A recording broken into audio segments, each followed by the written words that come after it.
All right, Shalom. I want to start by saying, call Allah, Yahawah, BAHASHAM, YAHAWASHI, BAHASHAM, Kakadash. Double honors to the powers of Israel, aka the powers of Great Millstone, and peace and love to all the Akim. Continue to preach the truth and all truth and sincerity.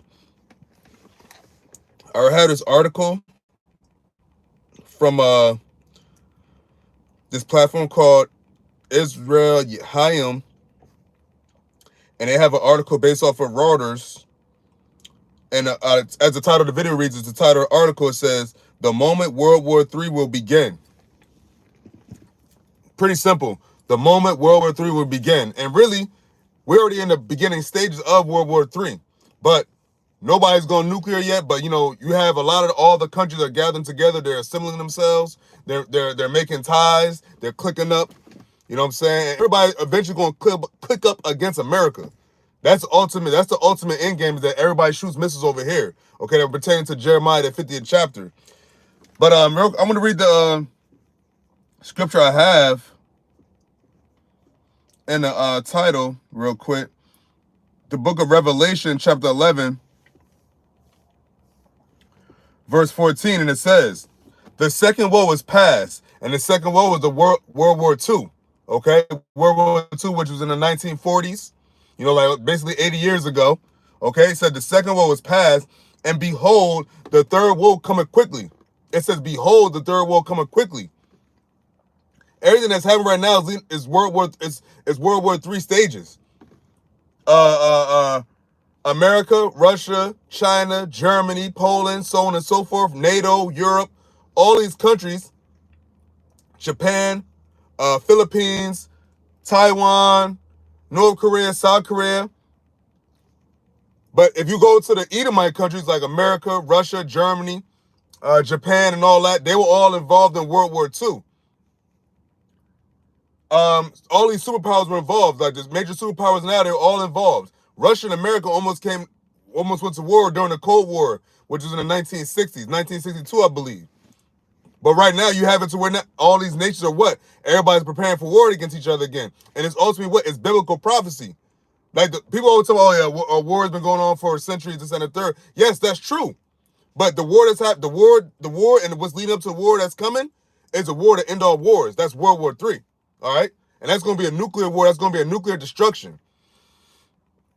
So it says, Revelation 11:14, it says, "The second war was past, World War II, and behold, the third war coming quickly, which is World War III. That's why ever since Russia, Ukraine, the small hats in Palestine, ever since those started, which within the last few years, I believe Russia, Ukraine started in 2022. Amalek and Ishmael and all them, Iran, that all got to going in 2023.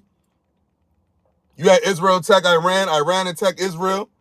Ain't ready to get too crazy yet, but it's going to get crazy. But let me get into this article. Hold up. What?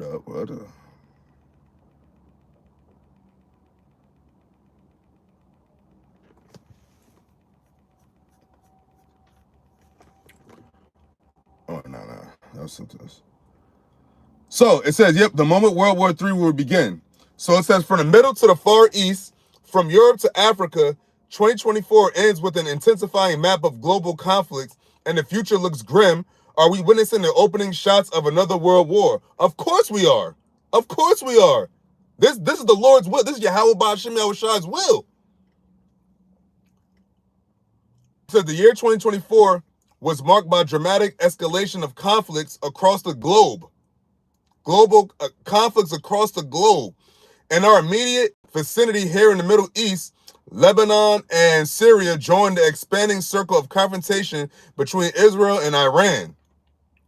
The world was stunned when Hezbollah signed a humiliating ceasefire with Israel, and a few weeks later, the Assad regime, which had ruled Syria with an iron fist for half a century, shattered into pieces under a rebel offensive, which those rebels were backed, I believe, by Amalek, the small hats.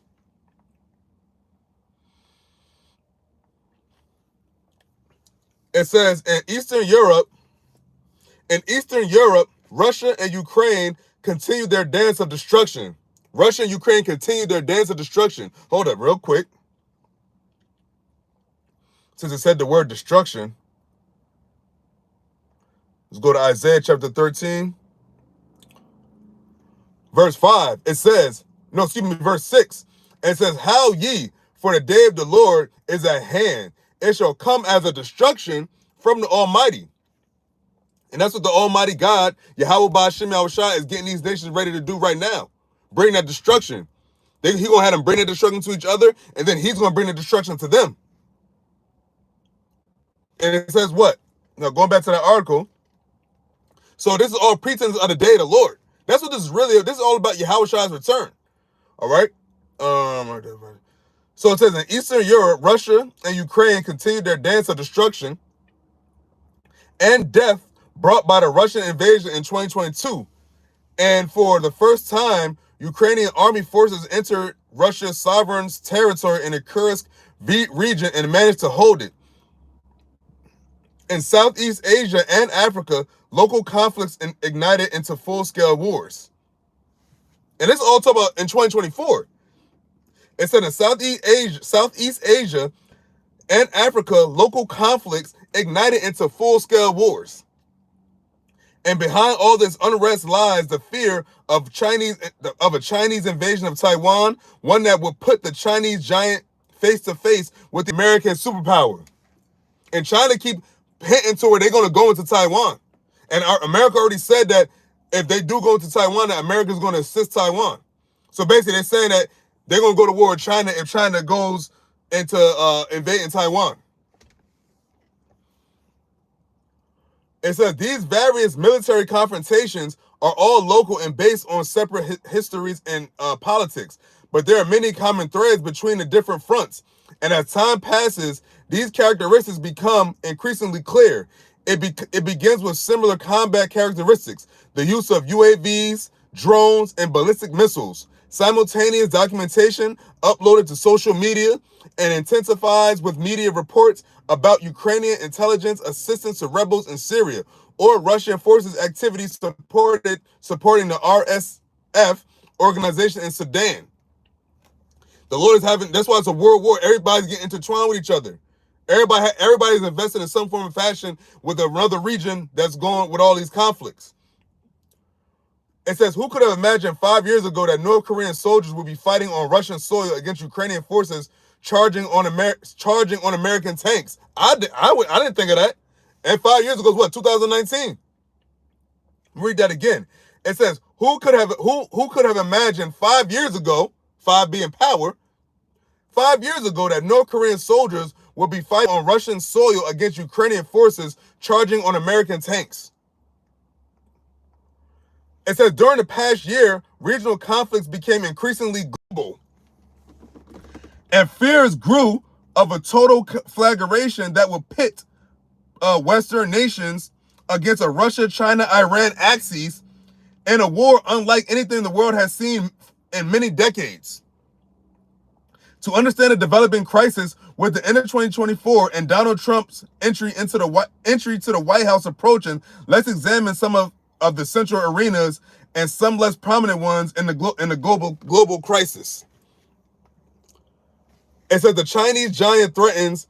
It says Beijing aspiration to annex Taiwan, which maintains an independent and democratic regime, is not a secret or suspicion, but rather to declare. Salakia, man, my phone started overheating, so I'm just Salakia to those what nobody watching now, but I'm gonna get right back into it. What the?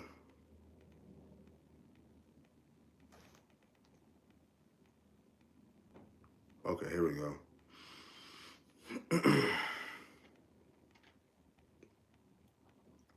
So where was I at? I was at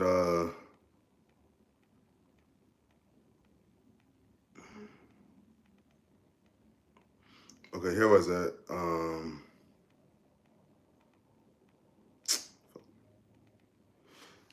so this is going back to talking about China and Taiwan. It says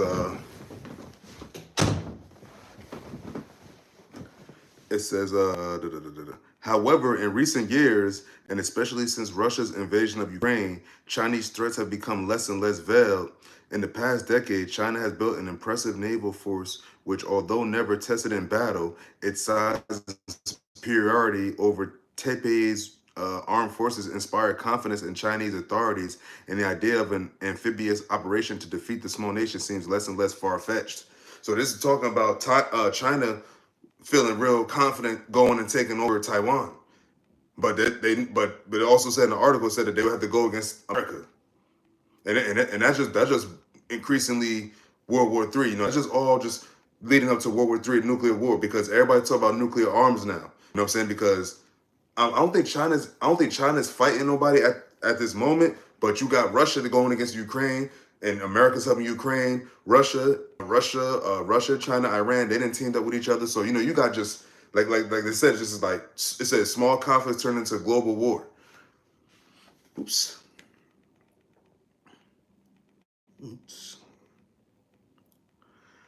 It says, while experts predicted that the Chinese were preparing for an invasion in 2027, Beijing began to intensify its naval and aerial exercises around the island in the past year, involving hundreds of aircraft and dozens of ships. The Chinese even practiced landing, ground force deployment, and seizure of government centers in the country. Additionally, a Chinese maritime militia began operating in coastal areas and islands near Taiwan, aiming to accustom the Taiwanese and Americans to a permanent Chinese presence in the area and blind them to Beijing's military actions. So basically saying we full court press.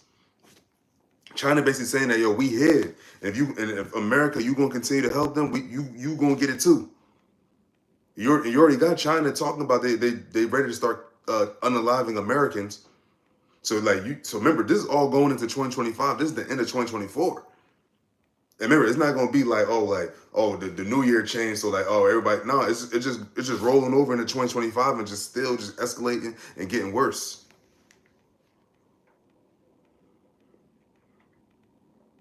It's important to note that conflict between China and Taiwan, even without any foreign intervention, could be one of the largest and bloodiest the world has seen since World War II. Both sides have significant military capabilities, and if they choose,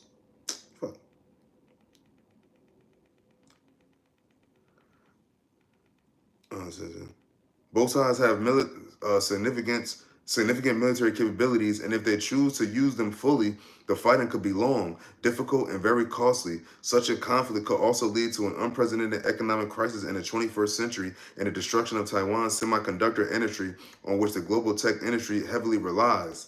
The question now is how much can and that's why America is there.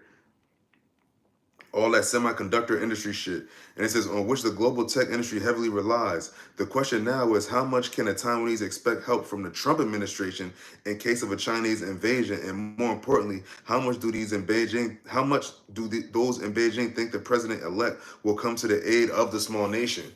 Because I said that's why they haven't really gone in on Taiwan fully right now, because of America's assistance.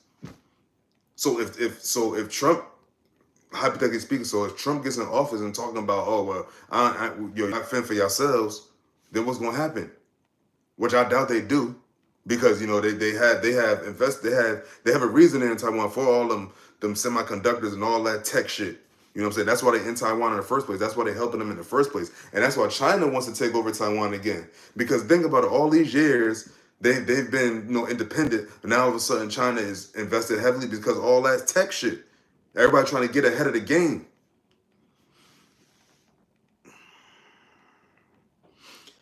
And it says right here, it says Russia, Ukraine still here. And it says, it's easy to forget that until 3 years ago, the possibility of a major conventional war in Europe seemed like an empty threat meant to frighten voters in Western nations.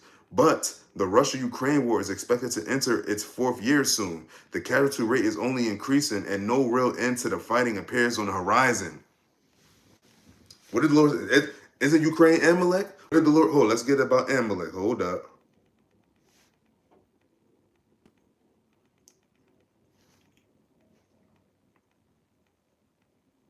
Oops.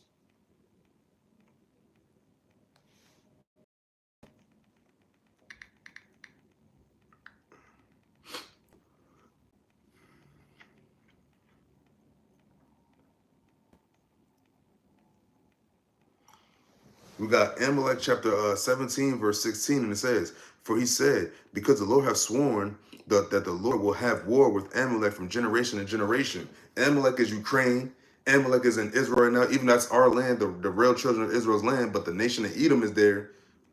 Most what word I want to use, a majority basically is of Amalek.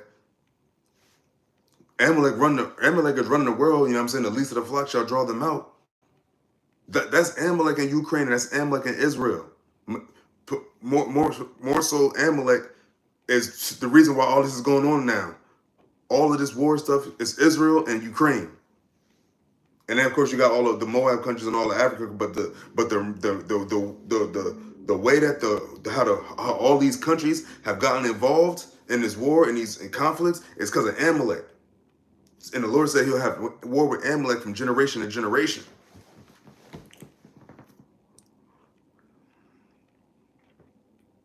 And in Numbers 24 and 20, it says, and when he looked on Amalek, he took up his parable and said, Amalek was the first of the nations, but his latter end shall be that he perish forever. And that's what's happening right now. And the Lord really ain't start going in on Amalek yet, because right now with this war, they're kind of on the offense. Now they're losing people, but they're not losing them as much as the other sides are. You got Ishmael getting jacked up. You got Elam dying.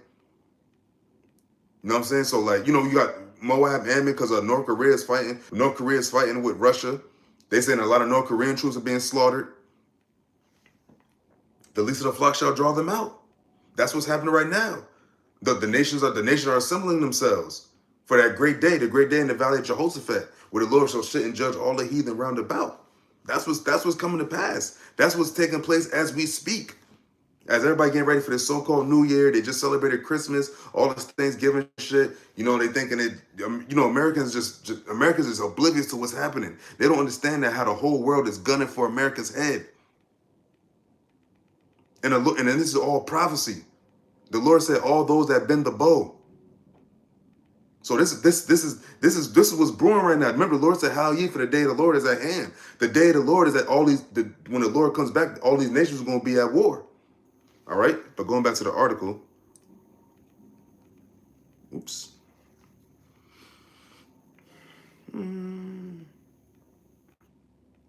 So it says, in the past 6 months, the Russian army managed to capture extensive territories in eastern Ukraine, but paid for it in a terrible blood price that will make it difficult to continue fighting in the same manner without completely changing its recruitment system.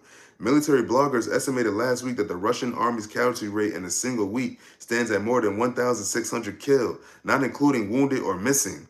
More than all IDF casualties since October 7th. Since October, so for a whole year, they've lost in 6 months, half a year. And I think they said so 1,600, and that's more than all of the IDF casualties since last year. And it says, on the other hand, the Ukrainians are also suffering from an acute manpower shortage, and signs of war weariness are strongly felt in the country. Remember, Zelensky was talking about he want to stop, but NATO was like, nah, keep it going. Because there's all wars are bankers' wars, and ultimately this is the will of Yahawah BAHASHAM YAHAWASHI. He said that he's going to muster the host of the battle. And it said, despite this, or perhaps because of Kiev's dire situation, the Ukrainian success in holding on to the Kursk region in southwestern Russia on Moscow's sovereign territory is a severe blow to Russian prestige. Ukrainian control of the enclave will not allow Moscow to compromise on freezing the conflict as part of an agreement imposed by the incoming President Trump. In fact, the Russians' problem may be even greater. Russia's economy, which has shown great resilience during the past 3 years, is beginning to show signs of breaking. The interest rate Moscow dictated is among the highest in the world, but the ruble's value continued to plummet, such as the foreign currency reserves Putin accumulated before the war are running out. What the fuck?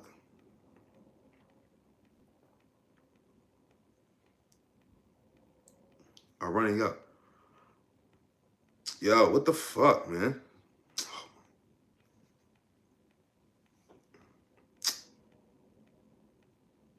It says, with both sides battered, the possibility that Trump will at least succeed in bringing them to the negotiating table seems more likely than ever.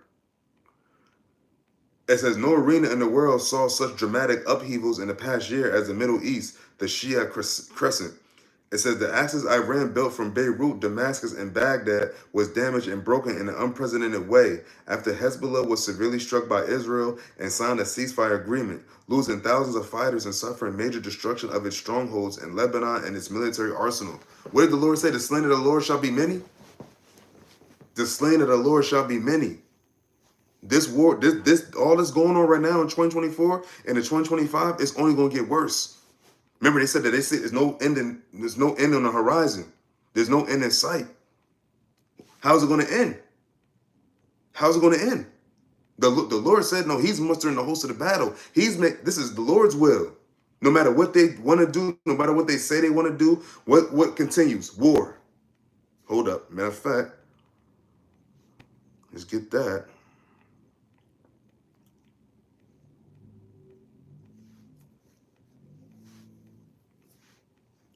This is the book of Ecclesiastes, chapter 3, and I'm going to start at the top.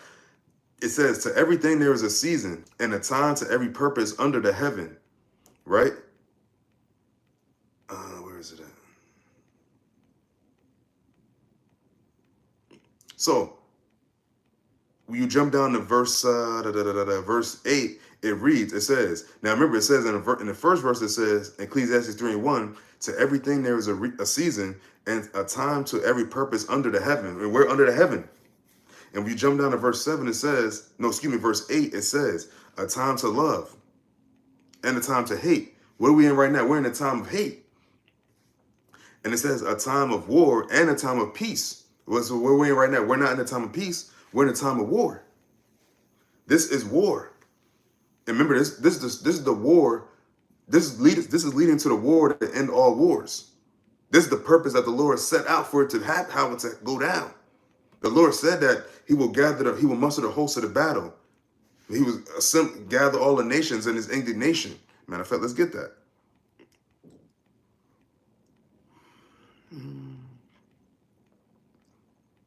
This is Isaiah chapter 34, verse 1, and it reads, come near, ye nations, to hear, and hearken, ye people. Let the earth hear, and all that is therein, the world and all things that come forth of it. Verse 2, for the indignation of the Lord is upon all nations, and his fury upon all their armies. He have utterly destroyed them. He have delivered them to the slaughter. And that's what's happening right now. He delivering Moab to, well, not Moab, but he's delivering Esau to the slaughter. He's delivering Ishmael to the slaughter. As we speak, Esau going against Esau, Satan's house divided. You got so much prophecy unraveling in just a short amount of time, and it's continuing and it's getting worse.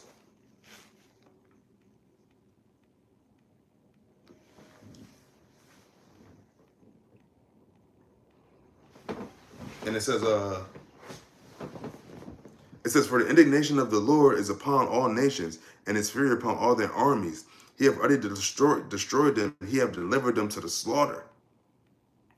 So he will utterly destroy all these nations, man. And look what he's doing with Ukraine. Look what he's doing with Russia. Look what he's doing with Iran. Look what he's doing with Syria. North Korea. They didn't even talk about how many North Koreans are dying helping Russia fight against Ukraine. Hell, what about the American soldiers? American troops over there in the Middle East, the Red Sea, the Navy. They're not talking about that. You got. Remember, this is a time of war, and it ain't gonna be no negotiating table. Trump ain't gonna be able to fix this, man. Everybody thinking that Trump is gonna be the white knight for America to put America in being what they once were, but no, that's not gonna be the case. Think about it. This is already happening before he gets inaugurated. He comes into a little under a month now. January 20th, he's supposed to get in office. When he gets in office, what do you think is going to be? It's just only going to be worse.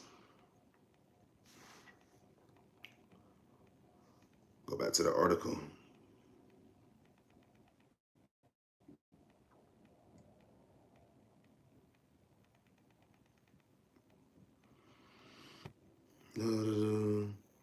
It says, so this is back in that article. So it says, if the outcome of the confrontation between Israel and Hezbollah surprised the world, what happened a week later completely stunned it. In just over a week, a major rebel offensive managed to topple the Assad regime, which had ruled Syria for 5 decades. Since the days of the father Hafez Assad. Now, instead of looking at Israel's military activity in Gaza, the world's eyes are fixed on Damascus, where former al-Qaeda member Abu Mohammed al-Jalani is working to establish a new government and bridge between the jihadist ideology and brought him to power and the pragmatic needs of building Syria. As that the primary beneficiary of the sudden change in Syria is Turkey, which trained many of the rebel organizations and assisted them, maintaining strong connections with them. Ankara has already begun trying to cash in on the rebels' victory dividend, sending forces under its command to attack the Kurdish Anatomy in the northeast of the country. So that's Esau. That's Esau, Ishmael, Turkey. Now you got Turkey involved, which is also a NATO country. And I just seen an article on Times of India. I think it was Amsterdam. They're now protesting to stop aid in Ukraine against Russia as we speak. So that's Satan's house divided even more. It says, while a new regional order is being built in the Levant, south of there on the Red Sea shores, things appear to be moving toward a boiling point.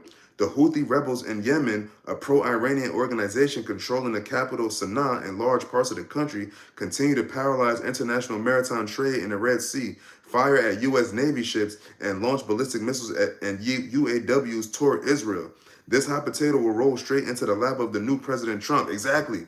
Trump is about to inherit all of this. Remember, this is all happening real time, and Trump's not even in office yet. So it says this hot potato will roll straight into the lap of the new President Trump, who may seek a solution to the great embarrassment that Houthi rampaging is causing to American prestige in the region and to international shipping. Remember, it's not just war; it's stopping money in the Red Sea. So a lot of commerce and trade happens through there, and they said that the Houthis have been paralyzing it because of all the attacks they're doing. So, like, well, how about that? How about that? That's grind and ceasing. That's Egyptian against Egyptian, Esau against Esau. Saints, how divided? How shall it stand?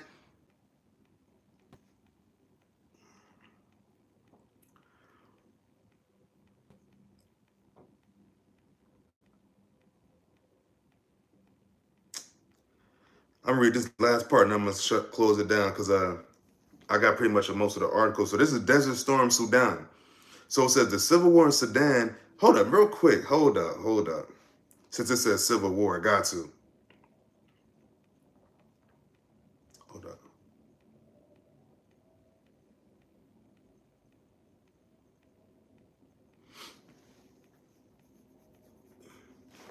This is the book of 2nd Esdras, chapter 15, verse 14, and it reads, it says, woe to the world and them that dwell therein.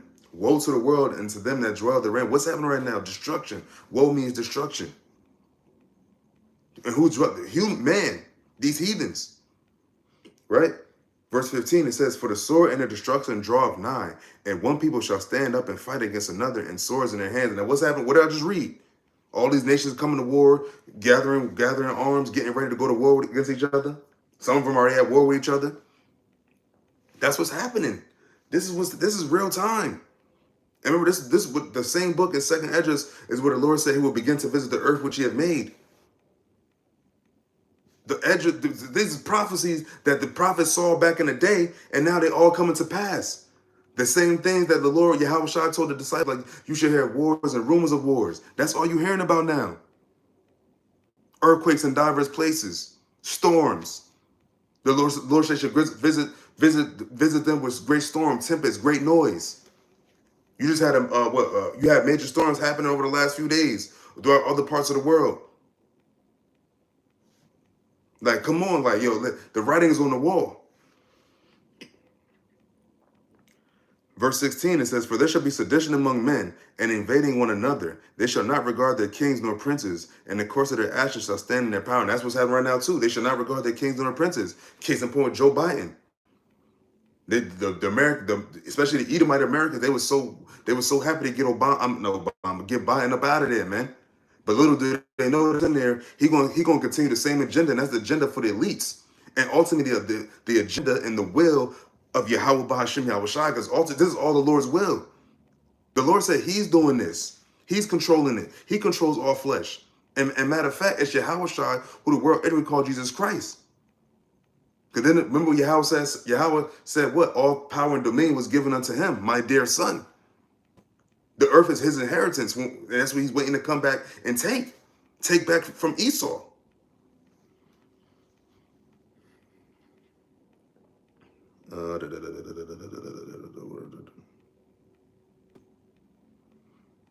Okay, so it says, the civil war in Sudan can serve as a good example of enormous, violent, and unimaginably cruel events occurring under the world's media radar and bursting into consciousness only when something dramatic happens. So it's getting crazy over there, and they're hardly even reporting on it. They're hardly even reporting on what's going on there with Ham and them. And it said the bloody war has been raging since April 2023, which is before this shit started with Amalek, but during the whole thing with Russia and Ukraine.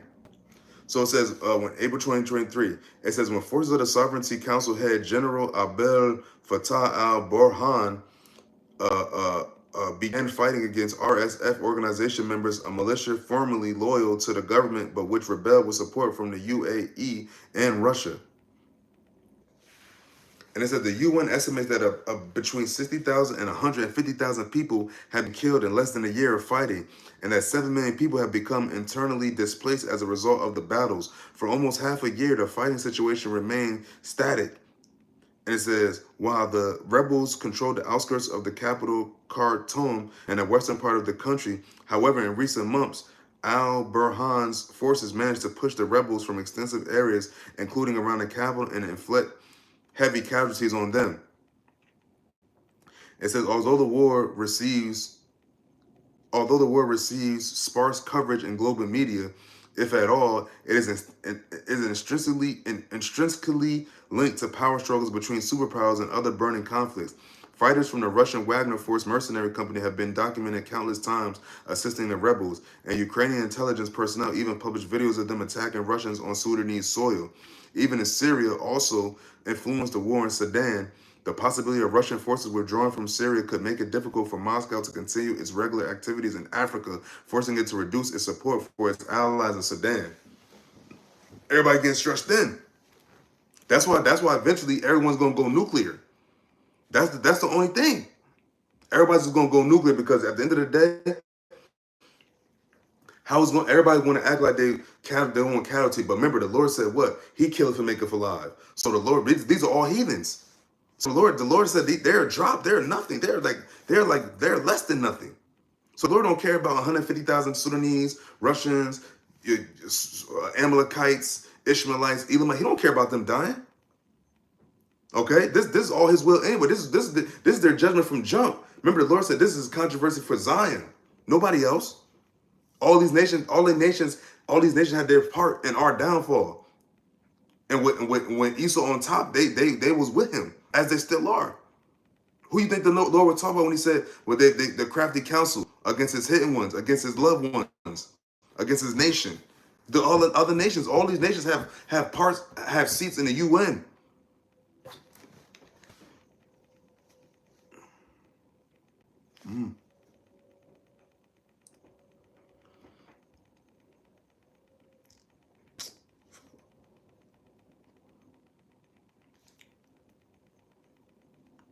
It says Ukraine in the jungles, Myanmar.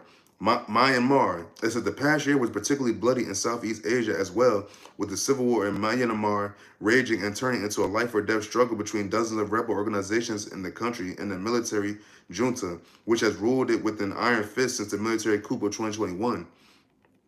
In October 2023, several large rebel organizations in prior coordination and with assistance from foreign countries launched a major offensive against the junta's rule and managed to take control of extensive parts of the country. The rebels employed drones, UAVs, and shoulder-launched missiles while demonstrating skills and capabilities observed on battlefields in Ukraine and the Middle East. Yeah, man, and this just... Actually, I'm going to finish off with this. So this is the Trump card. So this is talking about when Trump gets in office. So it says Donald Trump's entry to the White House in such a turbulent period puts a huge question mark over America's commitment to its allies in each and every one of the local and regional conflicts currently taking place in the world. Orbach himself believes this might prove to be a strength rather than a weakness for the Western side. Trump more than being a isolationist is a deal-oriented man. He very much dislikes commitments he doesn't understand the benefit of. He despises the slow action of international institutions, and he likes to reach deals he thinks are good for America, says Orbach. There are many bad things Trump can do, like getting into fights with foreign countries without real reason, encouraging enemies of the West like Putin and Xi, encouraging enemies of the West like Putin and Xi Jinping. The good thing he can do is take steps that will improve America's ability to respond to threats quickly and effectively. Countries will need to explain to Trump why he needs to invest in their defense and do it themselves. And says this could shake off decades of laziness and over-reliance on America. It could cause Western nations to rethink their political conventions. And that's what? Satan's house divided. The beast shall hate the whore. Because if America just stops fucking with NATO and stops doing all this, what do you think that's going to do for the other NATO countries, all these countries in Europe? It's gonna cause them to hate America. Is what? America started all of this shit. America was behind a lot of this shit. Why did Russia go into Ukraine? Because why they wanted to join NATO? Who was Ukraine's biggest supporter? America. Who was Israel, Amalek? Who was their biggest supporter? America. America's involved in all of the major squabbles that's going on in the world. And all of a sudden now, what's going to happen? What if Trump on some like, yo, you know what? We're going to disassociate ourselves from all of this. What do you think is going to happen? It's going to be a whole shit show. It's going to be a whole shit show, and that's how the beast shall hit the whore. Because the beast being NATO, all them countries, they're already feeling some type of way about this Ukrainian thing. They're already feeling some type of way. Everybody's feeling some type of way about the shit going on with Israel and Gaza.